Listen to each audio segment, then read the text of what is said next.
नमस्कार, मी शामराव मोकाशी. महाराष्ट्रातील सर्व वाहन मालकांनी हा व्हिडिओ पूर्ण ऐका.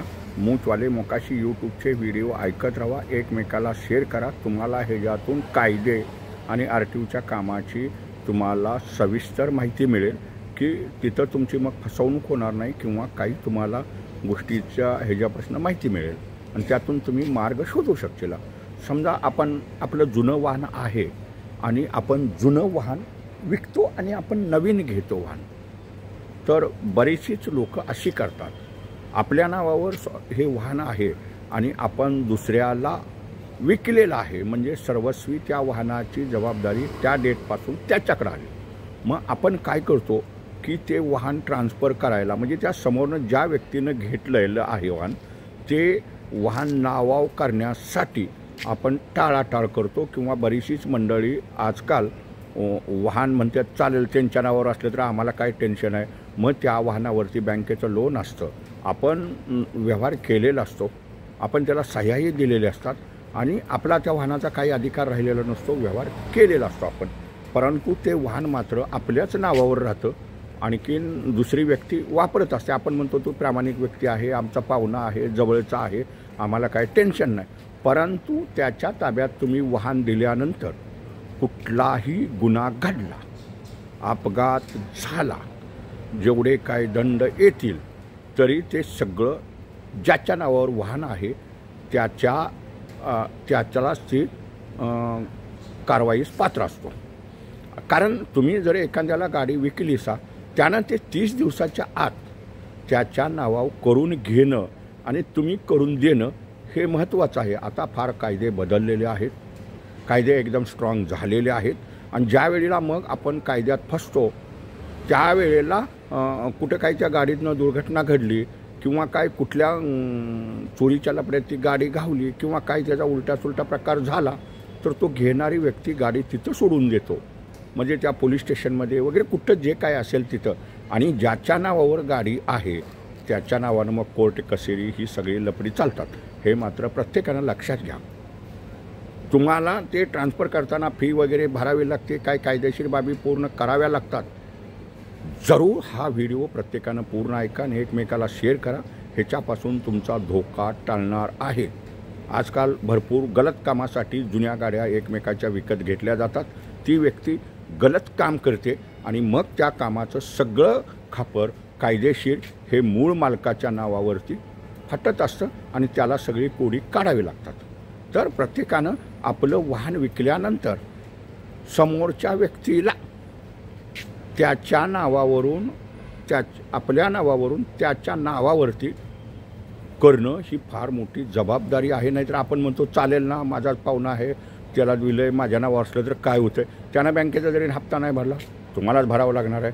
त्यानं जरी उद्या कुठल्या काय गुन्हा केला तुम्हालाच करावं लागणार आहे. जेवढे दंड येतील ते तुम्हालाच भरावं लागणार आहेत. दुर्घटना कुठली घडली, गलत काम त्या गाडीतून झालं, तुम्हालाच भोगावं लागणार आहे. तर मी महाराष्ट्रातील सर्व वाहन मालकांना एवढीच विनंती करणार आहे की तुमची गाडी होती, तुम्ही दुसऱ्याला विकली असा, विकताना व्यवहार करताना जो काही तुमचा व्यवहार असेल तो करा. कितीला विकली वगैरे ह्याच्यात संबंधच नाही काय, पण तुम्ही ज्याला विकशीला त्याला तुम्ही स्पष्ट सांगायचं आहे, बाबा तुझी गाडी मी तुझ्या नावावर ताबडतोब करायची आहे, तुझी कागदपत्र सगळी आण, पाहिजे असलं मी 2 वेळा RTOला येतो, माझ्या पाठीमागं झंझट नाही आणि तुला मी आजपासून गाडी दिलेली आहे, तुझी जबाबदारी सर्वस्वी आहे. हे तुम्ही प्रत्येकानं करा आणि काळजीपूर्वक करा. तुम्ही म्हणता असं काय आहे ते जनावर आहे, चालतं आहे, कोण आम्हाला विचारतं आहे, हवालदार काय करत नाही. ज्यावेळी कायद्यात फसता त्यावेळेला तुम्हाला सर्व गोष्टीचा पश्चाताप होईल. तर मी एवढंच सांगणार आहे, ज्यानी जुनी वाहनं आपलं वाहन विकतो त्यावेळी त्याच्या नावावर एक कंडिशन घाला की बाबा 15 दिवसात ही तुझ्या नावावर झाली पाहिजे सगळी. चल मी RTOला येतो, जाऊ आपण 2-3 दिवस धडपड करू, काय अर्ज फॉर्म असतील ते आपण भरू, पण मी तुला गाडी विकलेली आहे, माझी आजपासून कुठलीही जबाबदारी नाही. तू ट्रान्सफर करायला तुझ्या नावावर करायला टंगळ मंगळ करत असतील तर मला ते चालणार नाही. बाबा 15 दिवसाच्या आत तुमचे पेपर होतात, RTOमधनं RC बुकसुद्धा परत येतं, तुम्हाला 1-2 वेळ जावं लागेल, पण तात्काळ हे करून घ्या. नाही तुमच्याच नावावर ठेवलीसा, तुम्ही म्हणतील आता पैसे घेतलेत तो काय करतोय, असून द्या ना, गाडी नावावर आहे, माझ्या नावावर आहे, मी बघीन पुन्हा काय. पण ज्यावेळी दुर्घटना घडली, तुम्ही गाडी विकलेल्याचा सुद्धा तुम्हाला पुन्हा मोठा पश्चात्ताप होईल.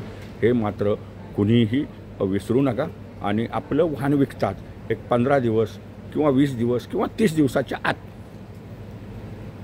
ते होतं तर तुमचं 5-6 दिवसातच काम ते, त्याचा काही प्रश्नच येत नाही. तुम्ही दोघंजणी असली, तुमची कागदपत्र असली, आधार कार्ड, पॅन कार्ड, तुमचे वास्तव्याचे प्रूफ, लायसन्स वगैरे जी कागदपत्रं आहेत, कारण तुम्ही गाडी विकलेली आहे आणि ती कायद्यानंच ट्रान्सफर होते. ज्या फी असतात त्या भरायच्या असतात.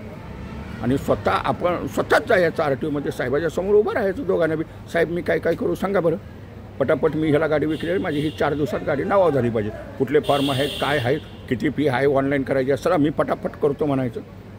आणि ते अधिकारी तुम्हाला करून देतील. पण जर तुम्ही गाफीलपणानं राहशीला आणि दुर्घटना झाल्या काय, आता एकतर अपघातांची संख्या वाढलेली आहे, गाड्यांचं चोऱ्याचं प्रमाण वाढलेलं आहे, शिवाय वाहनावरती लोन असतात, समोरवाल्याला विकलं तर तो लोनच भरत नाही, किंवा त्या गाडीतून कुठलं गलत काम केलं जातं, किंवा ती गाडी गुन्हेगारी कामासाठी वापरली जाते. हे मात्र धोके प्रत्येकानं लक्षात ठेवायचं आहे. आणि आपणाला आपली गाडी तर विकलेली आहे, तर सामनेवाल्याच्या नावावरती करून द्यायला कुणीही विसरू नका. तुम्ही गाफील राहू नका. काळ बदललेला आहे, कायदे बदललेले आहेत, त्याच्यामुळं पुन्हा तुम्हाला पश्चात्ताप होऊ नये त्यासाठी आपलं वाहन विकताच एक 15 दिवसाच्या आत ज्याला विकले त्याच्या नावावरती करणं ही आपली सुद्धा जबाबदारी आहे. जर तुम्हाला त्रासातनं वाचायचं असेल तर हे मात्र तुम्ही कुणी विसरू नका. मूचवाले मोकाशी यूट्यूबचे व्हिडिओ पाहत राहा, कमेंट करा की जेणेकरून तुम्हाला त्याच्यात माहिती मिळेल. तुम्हाला काय अडचण भासली तर जवळजवळ 4000 व्हिडिओ आपले मूचवाला मोकाशी यूट्यूबला आहेत, ते तुम्ही शांततेनं ऐका आणि शेअर बी करत जावा. तुम्हालाच त्याच्यातून माहिती मिळेल.